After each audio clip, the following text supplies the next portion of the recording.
Have you ever stayed home during a holiday while everyone else posted airport selfies and felt more at peace than guilty? The psychology of people who avoid traveling during holidays and festivals reveals something most people misunderstand. It's not that they hate travel. It's that they hate what travel becomes when everyone else is doing it too. Especially because crowds ruin the experience. Not just inconvenience it. Fundamentally ruin it. They are sensitive to sensory overload. Crowded holidays come with noise, long lines, physical congestion, constant stimulation, bodies pressed together, announcements echoing, children screaming, music blaring, everyone rushing, everything loud. People who avoid holiday travel often have a lower tolerance for sensory overload. When the environment becomes chaotic, their nervous system shifts into stress mode instead of enjoyment mode. They're not relaxing, they're enduring. They're not experiencing, they're surviving. This isn't being picky, it's how their nervous system is wired. What feels vibrant and exciting to one person feels like assault to another. And for those with heightened sensory sensitivity, a crowded holiday destination isn't a vacation, it's a marathon of overstimulation. They prioritize depth over participation. For them, travel isn't about checking boxes, posting photos, or traveling on schedule, because that's when everyone else goes. It's about quiet appreciation of scenery, savoring food without rushing, feeling the place rather than just moving through it, sitting with a view until it actually sinks in, walking streets without an agenda, connecting to a location instead of consuming it. Crowds fragment the experience and drain its meaning. You can't be present when you're constantly navigating bodies. You can't absorb a place when you're in line for 2 hours to see the thing everyone said you have to see.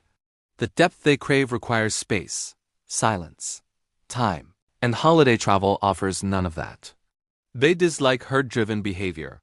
Holiday travel brings inflated prices, rushed service, standardized experiences designed for volume, not quality, collective urgency where everyone's stressed, everyone's hurrying, everyone's competing for the same limited resources. These individuals tend to think independently. They don't enjoy doing something simply because everyone else is doing it. They're not motivated by FOMO. They're not impressed by popularity. They're not antisocial. They're nonconformist by nature. And conformist travel going where everyone goes. When everyone goes, doing what everyone does holds zero appeal. If you've ever chosen to stay home during peak travel season and felt relief instead of regret, subscribe and comment. What's one popular destination you have zero interest in visiting during the holidays? Because what comes next explains why this isn't about hating fun, it's about protecting your specific type of rest. Many are introverted or inward-oriented. Large crowds drain their energy, require constant social awareness, limit mental space, force them to stay alert, process stimuli, navigate people, manage interactions they didn't choose. They recharge in calm, low-stimulation environments. Crowds take energy away instead of giving it. So a vacation spent in constant crowds isn't rest, it's depletion with a different backdrop. For extroverts, crowds energize. For introverts and inward-oriented people, crowds cost. And spending money to feel more exhausted than before makes no sense. They associate travel with genuine rest. To them, the equation is simple. If a trip leaves me more exhausted than my daily life, it's not rest. It's just stress in a different location. Holiday travel often disrupts sleep schedules, eating routines, physical comfort.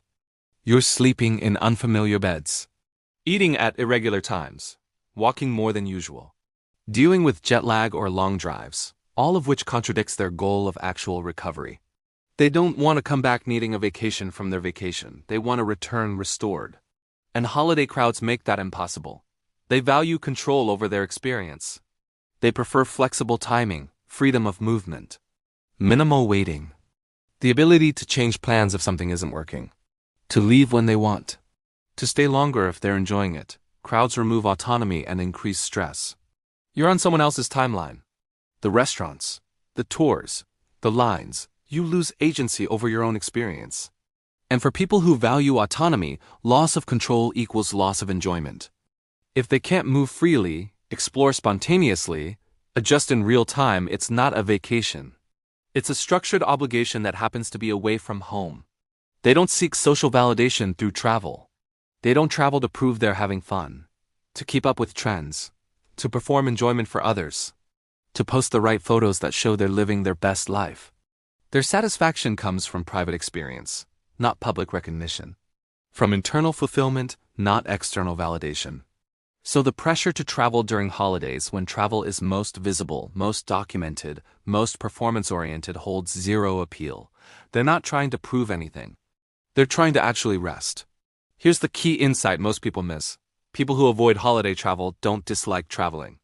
They dislike travel that is loud, rushed, crowded, and stripped of depth. They love the version of travel where they can breathe, where they can wander without agenda, where they're not competing for space, waiting in lines, or navigating chaos. They'd rather go off-season, alone or with one trusted person, to places that aren't trending.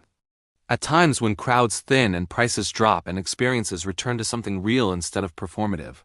In essence, these are people who know their sensory limits, who value quality over visibility, who think independently, who design experiences around restoration, not conformity.